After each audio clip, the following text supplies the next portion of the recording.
So Norwich City open up a 7-point cushion at the top of the Championship table, and of course Watford fluff their lines, and it's anybody's guess as to who's going to make the playoffs. It's another week out of the Championship, and here come my picks.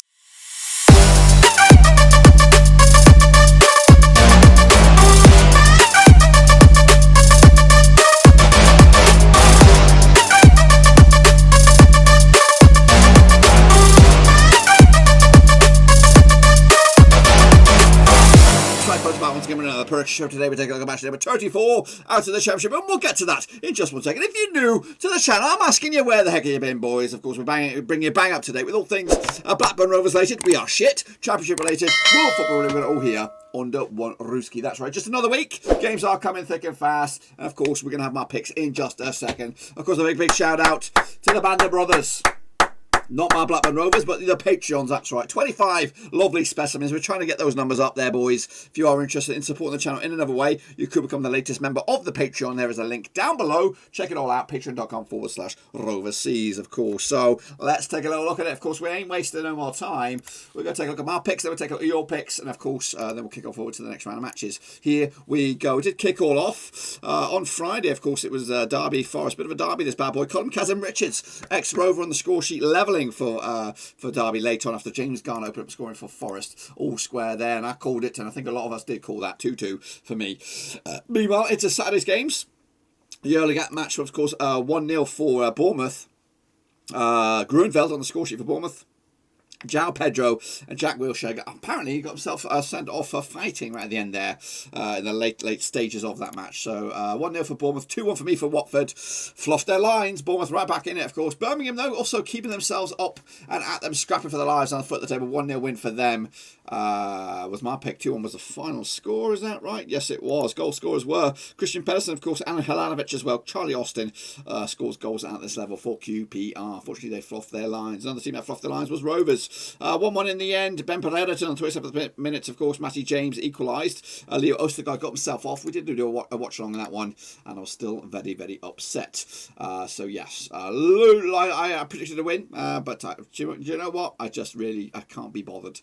Next, we will cover the game this week against Reading, but to be honest with you, it's looking very bad indeed. Meanwhile, Barnsley took on Millwall. 2-1 win for Barnsley. Again, they keep on moving the bloody chains. Got that one bang on the bloody nose as well. Of course, Collingwood drove Michael Helic as well. Of course, Mason Bennett levelled for Millwall at some stage, but of course they lost in the end. Brentford also came out top with a comfortable win over Stoke. Again, fighting back, clawing their way back on this one. Jackie Brown opened up scoring for Stoke early doors. Vitaly Janelt and Ivan Toney on the score sheet for Brentford, giving themselves another 3 points, and again moving closer to those top two. Meanwhile, Middlesbrough gets Cardiff. The Warnock Derby ended up all square, 1-1 in the end. The goal scorer Sean Morrison on the score sheet for Cardiff. Patrick McNair as well, equalising for Borough. Meanwhile, Luton Town against Sheffield Wednesday. It was a 3-2 win for Luton. Big win for them. Again, moves them moving forward. Of course, keeps Wednesday in a bit of trouble. Josh Winders with a brace. Kai Naismith, Ryan Tunnicliffe, ex-Rover. Idaji Adebayo on the score sheet for Luton, giving them the win. 3 points, 3 goals. How about that there? Meanwhile, Preston off end 3-0 over Huddersfield as well, who are in trouble. Brad Potts, Ched Evans, Scott Sinclair scoring goals for fun. 2-0 for me, not too bad. Rotherham, though, they lost their audition in the Battle of the R's against Reading, who scored Michael Morrison on the score sheet this time around, giving Reading the W. Of course, I went with a 1-0 win the other way, but unfortunately, no. Meanwhile, Swansea against Bristol City and the new boys. Pearson, of course, Andre Ayew scored for Swansea, giving them a hope.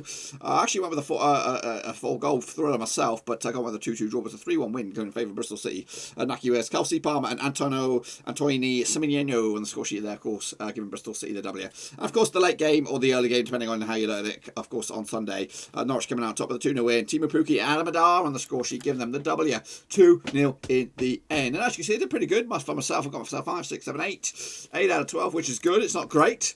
We'll take it. I think it might just be good enough to get in the top face gang. It might not be, actually. We'll have a look. Norwich, of course, 7 points clear over Brentford, who are in second, who are 3 points clear over Watford. Swansea do have a couple of games in hand and win, but for those, guess what? They could go second. So, Watford are third. Reading are fifth. Bournemouth are sixth, as you were. Barnsley do have a game in hand and win that. Guess what? They go up as high as fifth. Cardiff not too far away either. Then, of course, it breaks up a little bit. Middlesbrough, and then all the way bloody down. Rovers sitting 15th, just in case. Birmingham, Rotherham and Wycombe are going down as of this. But realistically, it is Wycombe, Sheffield Wednesday and Rotherham, actually. So Sheffield Wednesday are on 28 points. So they look pretty much toast.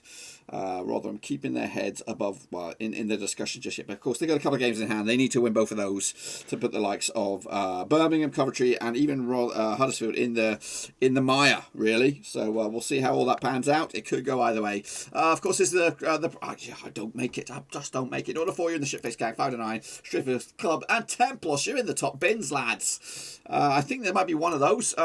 Who's this guy? I don't know. I think it's Matey Boy, top left hand corner. I don't know your name, I cut it off. You did good though, you did bloody well good. Of course, I'll give you a round of applause because I chopped your name off. Of course, James BCFT, you're great. Cody Gaho, not too bad, brother, not too bad indeed. Okay, didn't do okay. Game Chai did bits. Russell Frost, absolutely fabulous. Ultra Murat, well done to you. Of course, Tom Stainer also did shite. Damien Heaven, he did bits of shite. Shane O'Donnell, not too shabby.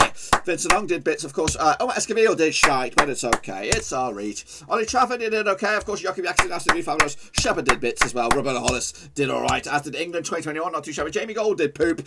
Keep it up forever, not too shabby, of course. Nathan Eva, absolutely shit show as well. Diamond Stringer did bits. Alex Weller, not too shabby. Yannick Buster did okay. And Olaji Ojo, absolutely fabulous. No top bins. I thought somebody might make top bins. No, Olaji Ojo got 8, just like this guy. Well played to you. Cody Cole also fantastic with 7. They are your kingpins for this week, and Joachim Jackson's in the top 5 alongside the chasing back. Ashton Knights is the guy cut off, but it's okay. Shane O'Donnell is your kingpin coming at you, of course, top of the leaderboard by just margins. Again, a game of Charlie, of course, level on him as well. I'm trying to see Game Charlie. Game Charlie got up 6. Shane O'Donnell got up 5. So Game of Charlie closing in on him a little bit. Russell Frost also keeping up the heat as well. Frosty's going for the clean sweep of the EFL.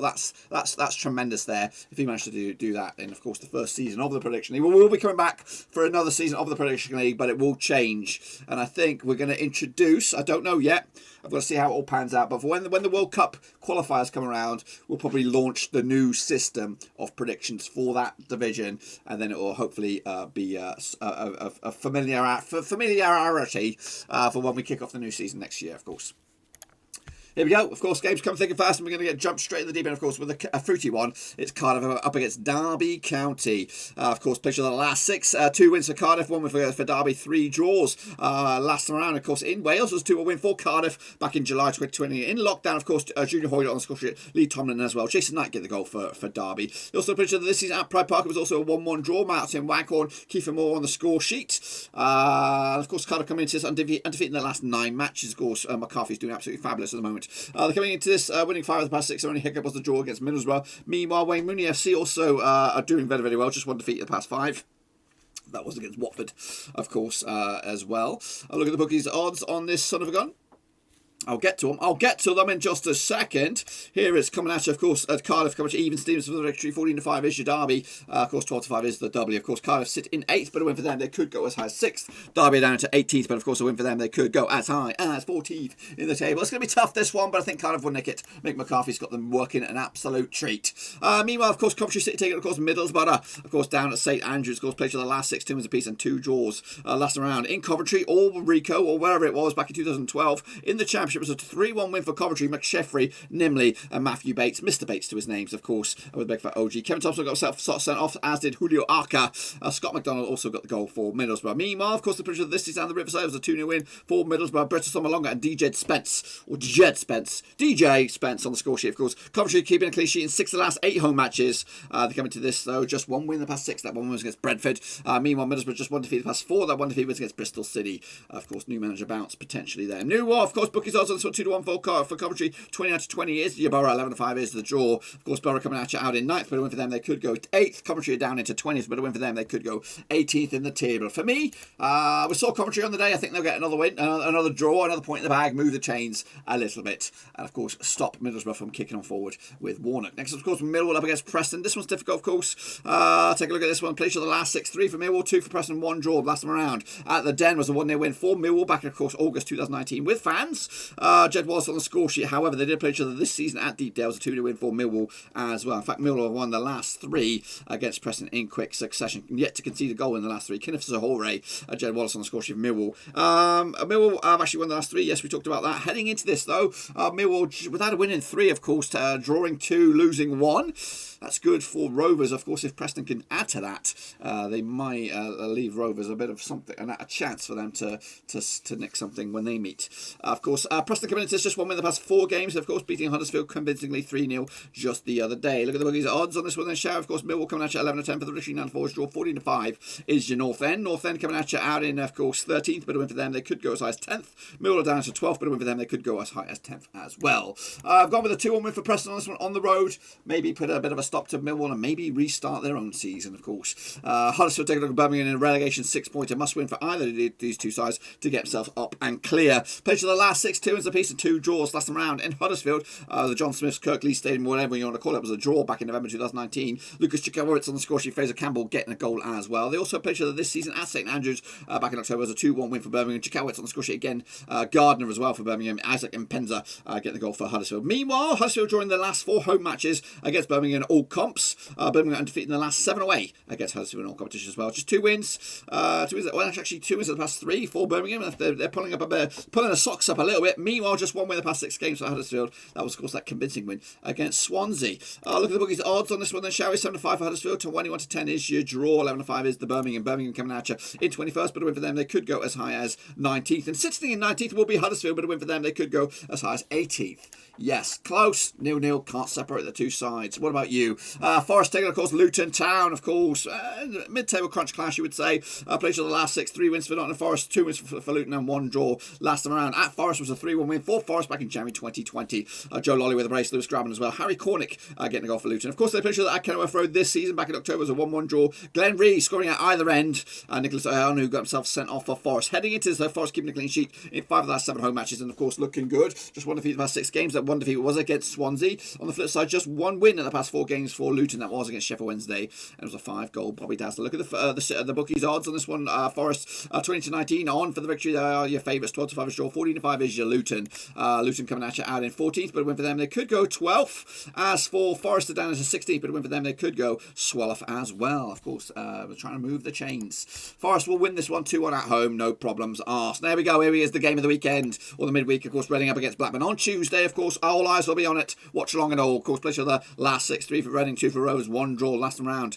At the Matchday was a 2-1 win for Rovers. I'd have a bite of that. Armstrong, Dak on the score sheet. John Swift as well. They did play each other this season already at Ewood Park, and it was a 6-goal thriller. They like goals in this game. Of course, Maite, Olise, Josh Lauren and Lucas Chow on the score sheet. Armstrong with a brace as well. Meanwhile, Reading have actually lost the last 3 home matches in their championship. Blackburn actually lost the last 3 away. And it's absolutely ridiculously bad form for Rovers, losing 5 of the past 6. Their only positive was the draw against Coventry, even though there was a shit show. 2 wins of the past 6 games for Reading. It could be the time to play them, even though they're coming to this on the back of the win against Rotherham. Meanwhile, the bookies odds on this one then, shall we? Reading 11-8 for the victory. 90-10 is your Rovers. 12-5 is the draw. A win for Reading in 5th. They could close it in on 4th. As for Rovers, they're down to 15th, but a win for them. They could actually just about get top half of the table, 12th in the league, and of course just bloody do it. Bloody well do it, Tony. We need a win. I've gone with on this one 2-1 win for Reading though. Yeah, I know.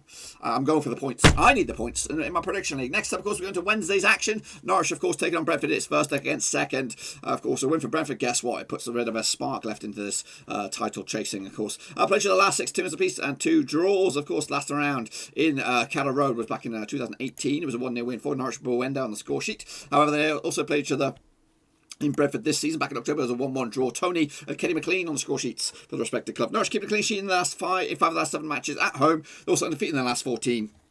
They come into this winning 5 on the spin. As for Brentford, it's back-to-back wins, of course, after a 3-game losing run.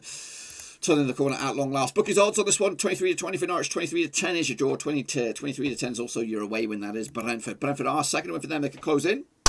To Norwich, close that gap to 4 points. So Norwich, they could open up a 10-point lead over the top of the likes of Brentford. For me, on this one, going to go goals on this one with a 3-2 win, and that'll be a good game if it goes a bit like that. Next, of course, we have the battle of the W's. It'll be Watford up against Wycombe. They played each other twice in recent years. It's been 1 win for Watford, 1 draw, and nothing for Wycombe. Of course, last time around they played each other at Watford was in the Calabria Cup. Of course, back in 2012 was a 1-0 win for Watford.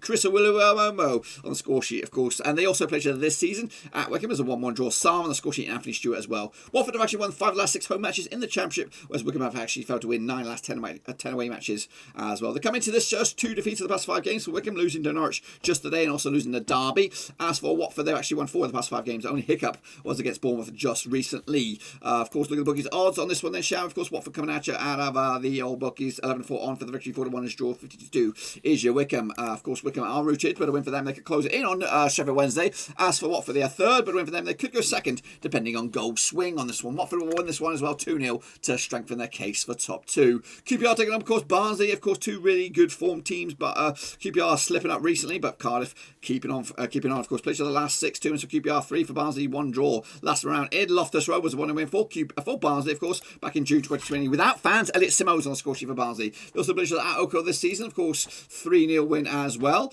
Woodrow Chaplin on the score sheet, Young Barbet with a big fat OG. Robert Dickey got himself sent off. In fact, Barnsley have actually won the last 3, and there's been goals in them. In fact, total goals at the last 3 games between the two sides has been 9 for Barnsley and just 3 for QPR. Of course, Barnsley have actually won their last 5 matches in the Championship, also keeping a clean sheet in the last 3. QPR, though, have actually won their last 3 at home. Of course, 4 wins in the past 6 games for QPR, 5 wins on a row for bloody Barnsley. Absolute tremendous form for them. Let's take a look at the odds on this one then, shall we? Of course, QPR 70-10 for the victory, 8-5 is your Barnsley, 23-10 is the draw. QPR are actually in 17th, but a win for them, they could go as high as Swallow.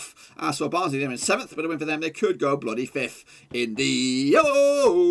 I've gone with on this one a 1-1 draw. That's right, stop moving the chains. QPR will be stubborn. Barnsley will just be happy to keep the unbeaten run going. Next up, of course, with the Battle of the Bees, of course, Bristol City take, of course, Bournemouth. Played for the last 6 2 for Bristol City, 1 for Bournemouth, 3 draws last round at Thrashton Gate. In competitive action, was all the way in League One. Goodness gracious me, 2006 it was on Boxing Day, 2-2 final score. Scott Murray, Lee Johnson, of course, former manager, Brett Pittman, and of course Marcus Browning on the score sheet for Bournemouth. They also played this season down at the Vitality, or Bournemouth, whatever you want to call it, 1-0 win for Bournemouth back in October. Bristol City have actually failed to score in their last 3 home matches, and they've also lost those last 3 at home. But it's back-to-back wins for them, picking up, of course, 6 points out of 6. Of course, scoring 6 goals in those last 2. Meanwhile, just 1 win in the past, 2 wins in the past 5 games for Bournemouth, beating Rotherham a couple of games back and also beating Watford just recently. But they'll be out with Wilshere will not be there. Suspended, of course. Bookies odds 10-3 for Bristol City, 4-3 on is your Bournemouth, 13-5 is the draw. Bournemouth sitting 6th, but a win for them, they could go 5th. Bristol City down 11th, but a win for them, they could go as high as 9th. And then they could be right back in the thick of things once again. I've gone with the 2-1 for Bristol City. New manager bounce! That's what we're talking about. Sheffield Wednesday taking on, of course, Rotherham. Must-win games for both of these two sides. Both of them in the relegation zone as of recording. Played for the last 6-3 for Sheffield Wednesday, 1 for Rotherham, 2 draws last round. At Hillsborough was a 2-2 draw back in December 2018. The goal scorers on that day was Lucas Jow with a brace for Sheffield Wednesday, Michael Smith, Richard Towell on the score sheet for Rotherham. They also played at the New York Stadium this season, back in October. It was a 3-0 win for Rotherham. Jamie Lindsay with a couple of goals there, Daniel Barsala as well. Tom Lee's got himself sent off. Rotherham losing their last 5 matches in the Championship, also failing to score in the last 4. Sheffield Wednesday have also lost the last 4 matches as well. So 2 teams in absolute tremendously bad form, looking for a win on this one. Of course, bookies odds 13-10 for Sheffield Wednesday, 2-1 is your Rotherham, 23-10 is the draw. For me, of course, a win for Sheffield Wednesday in 23rd. They could actually go as high as 22nd, whereas Rotherham are in 22nd, but a win for them to close it in on 21st. I've gone with on this one a 2-1 win for Sheffield Wednesday to keep on keeping on and believe that they got something in this one. And then finally, it'll be Stoke taking on Swansea in the Battle of the S's, of course. Played the last 6-4 for Stoke, 2 for Swansea, no draws. Last round at about 3-6-5 was a 2-0 win for Stoke, of course, back in January 2020. Sam Clucas, James McLean on the score sheet. They also played this season down in Wales. It was also a 2-0 win for Swansea, though, this time. Jay Fulton, Casey Palmer as well. Stoke keeping a clean sheet in the last 3 at home. They come into this back-to-back defeats, though, losing to Barnsley, losing to Brentford, and both of those games were away. As for Swansea, 2 wins of the past 4 games. Of course, ropey-dopey kind of form for them, but they'll come into this sitting in 4th. And a win for them, they could actually go as high as 3rd. Stoke are down into 10th, but a win for them, they could go 9th. Difficult one, this one. I'm going to go with a 3-1 win, though, for Swansea on the road. And if I'm right, which I bloody well hope so, this is what the table will look like at the end of it. Norwich City will, of course, be 10 points clear over Brentford, who will be level on points with Watford, who will be just 1 point clear over Swansea. Then it's Reading and Cardiff make up your top 6. Bournemouth and Barnsley not too far away either. Down the foot of the table was Wycombe, Rotherham and Birmingham going down on paper, but realistically, Sheffield Wednesday should still be in that discussion alongside Rotherham. That's what I think will happen. Of course, be sure to get your picks in nice and early for this, and we'll do it all again very, very soon, probably midweek as well, with the old prediction league. Until then, though, be sure to give the video some love and smash your thumbs up, smash your subscribe, and I'll see you all very, very soon. Also, check out the links down below. I'm on Twitter, I'm on Facebook, and again, if you want to become the latest brother of another mother, you could become the latest member of the old Patreon. Check it out down below. That's right, patreon.com/Roverseas. Until then, though, I'll see you all very, very soon. Mask up, 6 feet. I'll see you on next time with some more picks.